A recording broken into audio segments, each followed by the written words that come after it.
ایک لقمہ اگر انسان کے پیٹ میں حرام کا چلا جائے 40 دن تک اللہ تعالیٰ اس کی دعا اور عبادت کو قبول نہیں کرتا ہے۔ حضرت ابن عباس رضی اللہ عنہما سے روایت ہے، حافظ ابن کثیر رحمت اللہ علیہ نے روایت نقل کی ہے، وہ فرماتے ہیں قرآن کریم کی آیت کریمہ نازل ہوئی، یا ایھا الناس کلوا مما فی الارض حلالا طیبا، اور یہ آیت کریمہ حضور پاک علیہ الصلوۃ والسلام کے سامنے پڑھی گئی تو ایک صحابی ہے حضرت سعد ابن ابی وقاص رضی اللہ عنہ، وہ کھڑے ہوئے، انہوں نے حضور پاک علیہ السلام سے درخواست کی، ادعو اللہ ان یجعلنی مستجاب الدعوات، اے اللہ کے رسول میرے لیے دعا فرمائیے کہ اللہ تعالیٰ مجھے مستجاب الدعوات کر دے، یعنی میری دعائیں قبول ہو۔ حضور پاک علیہ الصلوۃ والسلام نے ارشاد فرمایا، یا سعد اطب مطعمک تکن مستجاب الدعوہ، اے سعد حلال اور پاک کھانا کھاؤ، اللہ تعالیٰ تمہیں مستجاب الدعوات بنا دیں گے، اس کھانا حلال اور پاک کھانے کی برکت سے اللہ تعالیٰ تمہاری دعاؤں کو قبول کرے گا۔ پھر آپ نے فرمایا، اس ذات کی قسم جس کے قبضے میں محمد کی جان ہے صلی اللہ علیہ وسلم، کہ انسان ایک لقمہ حرام کا پیٹ میں ڈالتا ہے، اللہ تعالیٰ اس ایک لقمے حرام کی وجہ سے 40 دن تک اس کی دعا اور عبادت کو قبول نہیں کرتا ہے۔ یہ حرام کے نقصانات ہیں۔ گاڑی میں آپ جو بھی فیول ڈالیں گے تو صحیح ڈالیں گے، پیٹرول کی جگہ ڈیزل ڈال دیا تو گاڑی نہیں چلے گی، اور ڈیزل کی جگہ پیٹرول ڈال دیا تو بھی گاڑی نہیں چلے گی۔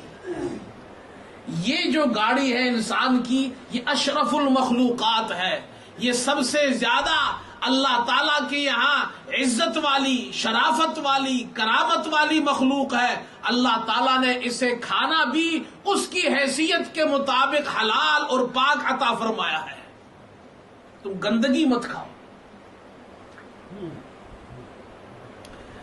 حضرت سفیان ثوری رحمت اللہ علیہ بہت بڑے بزرگ گزرے ہیں، ان کے پاس ایک آدمی آیا مسئلہ پوچھنے کے لیے، اور آپ کو اندازہ ہو گیا کہ یہ آدمی کھانا کھانے میں احتیاط نہیں کرتا ہے، یہ اپنے رزق میں احتیاط نہیں کرتا ہے، یہ حلال اور حرام میں تمیز نہیں کرتا ہے، سورس آف انکم اس کی ٹھیک نہیں ہے، پیٹ میں کیا ڈال رہا ہے اس سے احتیاط نہیں برتتا ہے۔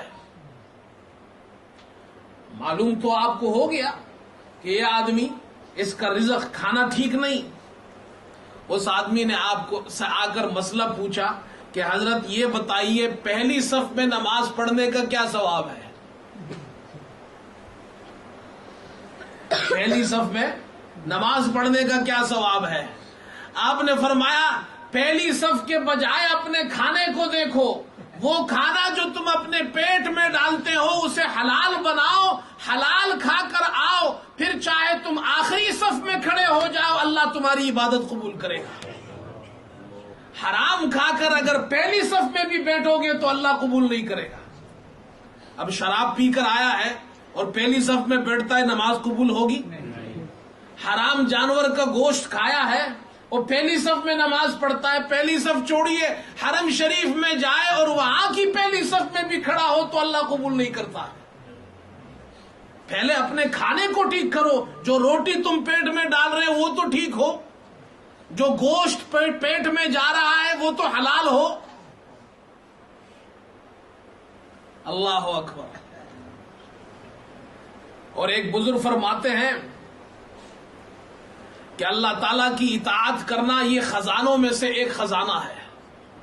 جو شخص اللہ کی عبادت کرتا ہے، اطاعت کرتا ہے، اسے اللہ تعالیٰ نے بہت بڑا خزانہ عطا فرمایا ہے، لیکن اس خزانے کی چابی دعا ہے، اور اس چابی کے دندانے وہ حلال لقمے ہیں جو تمہارے پیٹ میں جاتے ہیں۔